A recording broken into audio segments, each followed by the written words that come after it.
আমি যেটুকু বলছি আপনাকে এটা কিন্তু সবটাই গল্প, আমার শোনা কথা। আমি তার নিজের চোখে কিছু দেখিনি। আজ থেকে 500-600 বছর কত দিনের আগে পুরনো আছে সেটাও আমি আপনাকে সঠিক বলতে পারবো না। বর্ধমান জেলার বৈদ্যপুর গ্রামের কাছে গোপালদাসপুরের এই নিস্তব্ধ প্রান্তে দাঁড়িয়ে আছে এক অলৌকিক স্থান, যা রাখাল রাজার মন্দির নামে পরিচিত। কথিত আছে এই মন্দিরটি তৈরি হয়েছিল ষোড়শ শতকে। কাটোয়ার খট্ট গ্রামের বাসিন্দা রামকানু গোস্বামী ছিলেন গোপীনাথের পরম ভক্ত। সেখানে তিনি এক শূদ্র ব্যক্তিকে দীক্ষা দেওয়ার অপরাধে স্ত্রীকে নিয়ে গ্রাম ত্যাগ করেছিলেন। এরপর তিনি বর্তমানে গোপালদাসপুরে এসে হাজির হন। সেখানে দেওয়ানজি নামে এক ব্যবসায়ী সঙ্গে পরিচয় হয় রামকানুর। তখন দেওয়ানজি রামকানুকে কিছু জমি দান করেন। সেখানে তিনি মাদুকারি করে সংসার চালাতো। কালক্রমে রামকানুর 3 সন্তান হয়। তাদের নাম রাখেন নিমাই চাঁদ, বলদেব ও ছোট ছেলে রাখাল। একদিন রামকানু পুজো করার জন্য ফুল তুলতে গিয়েছিলেন। গিয়ে দেখেন মাধবী ফুল গাছ নষ্ট হয়ে গেছে। শুধু তাই নয়, অন্য কোনো গাছে একটুও ফুল ফোটেনি। ফুল না পেয়ে প্রচণ্ড রেগে যান তিনি। মাধবী ফুল গাছ নষ্টর কথা ছেলেদের কাছে জানতে চাইলে কোনো সদুত্তর পাননি তিনি। তাতেই বেজায় ক্ষিপ্ত হয়ে ওঠেন রামকানু। ক্ষোভে রামকানু অভিশাপ দেন যে তার ফুল গাছ নষ্ট করেছে যারা, তার 3 দিনের মধ্যে মৃত্যু হবে। পরদিনই রাখাল অসুস্থ হয়ে পড়ে। রামকানু নিজের ভুল বুঝতে পেরে গোপীনাথের শরণাপন্ন হন। কিন্তু ততক্ষণে অনেক দেরি হয়ে গেছে। 3 দিনের মধ্যেই রাখালের মৃত্যু হয়। পুত্র শোকে রামকানু বাবু বৃন্দাবন যাত্রা করেন। যাত্রার মাঝে ক্লান্ত হয়ে মাঝপথে কেলিকদম গাছের নিচে বিশ্রাম নিতে গিয়ে ঘুমিয়ে পড়েন রামকানুবাবু।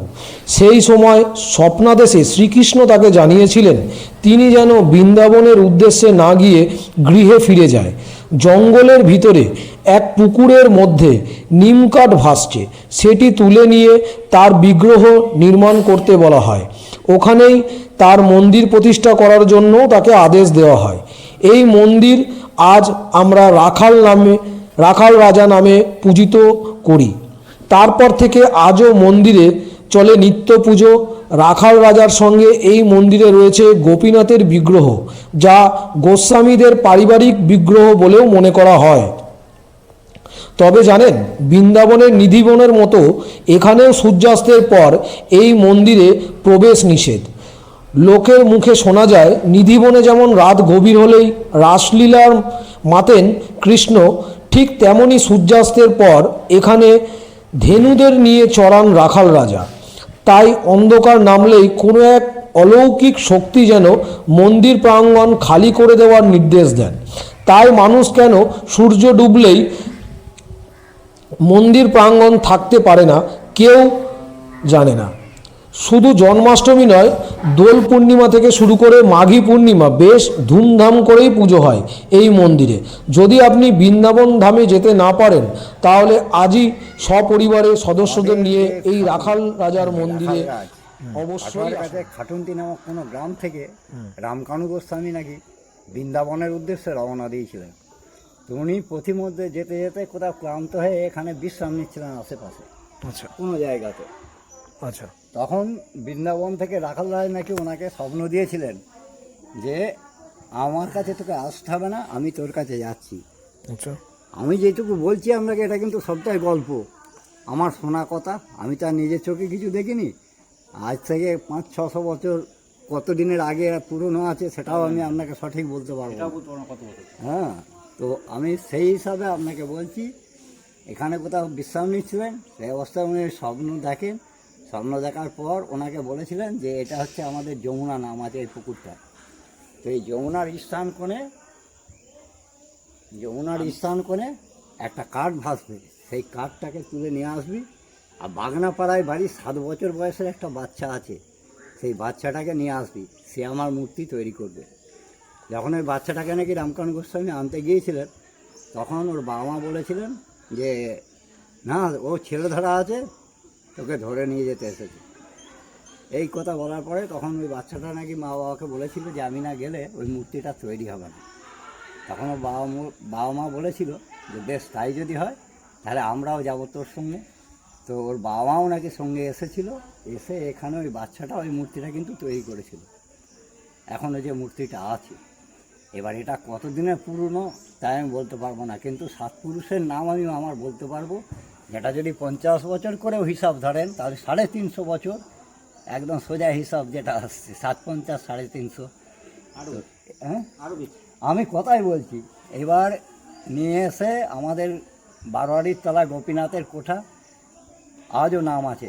গোপীনাথকে সঙ্গে নিয়ে রামকানু গোস্বামী বাড়ি থেকে রওনা দিয়েছিলেন বৃন্দাবনের উদ্দেশ্যে। তো সেই গোপীনাথের কোঠা বলে আজও নাম আছে। ওই গোপীনাথের কোঠায় এনে প্রথম প্রতিষ্ঠা করেছিলেন। তারপরে যখন আমাদের গ্রামের জনসংখ্যা বাড়তে থাকে, কোনো রকম অসুবিধা বোঝে, তখন বলে যে আমাকে জঙ্গলে রেখে আসবি চল।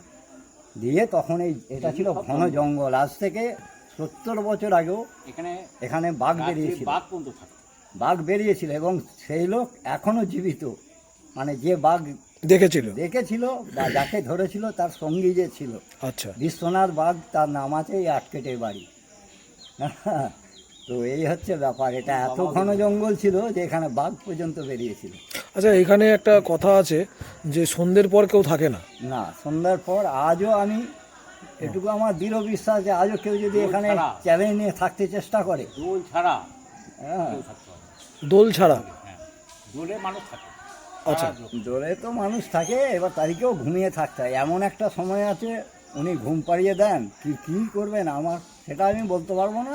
কিন্তু এখানে রাত্রে থাকলে পরে তাকে একটা সময় একদম অঘরে ঘুমিয়ে রাখবি একেবারে। আচ্ছা, কিন্তু কেউ যদি চ্যালেঞ্জ নিয়ে এখানে কোনো দৃশ্য দেখতে যায়, তাহলে সে যে আমি কী হচ্ছে না হচ্ছে দেখবো, তাহলে সে 1 মিনিটে এখানে স্থির থাকতে দেবে না তাকে। এটা একটা সাধু এসেছিল ওই বেলাতোর থেকে বাঁকুড়া। আচ্ছা, সে কিন্তু একদম যার জন্য প্রমাণ দিয়ে গেছে।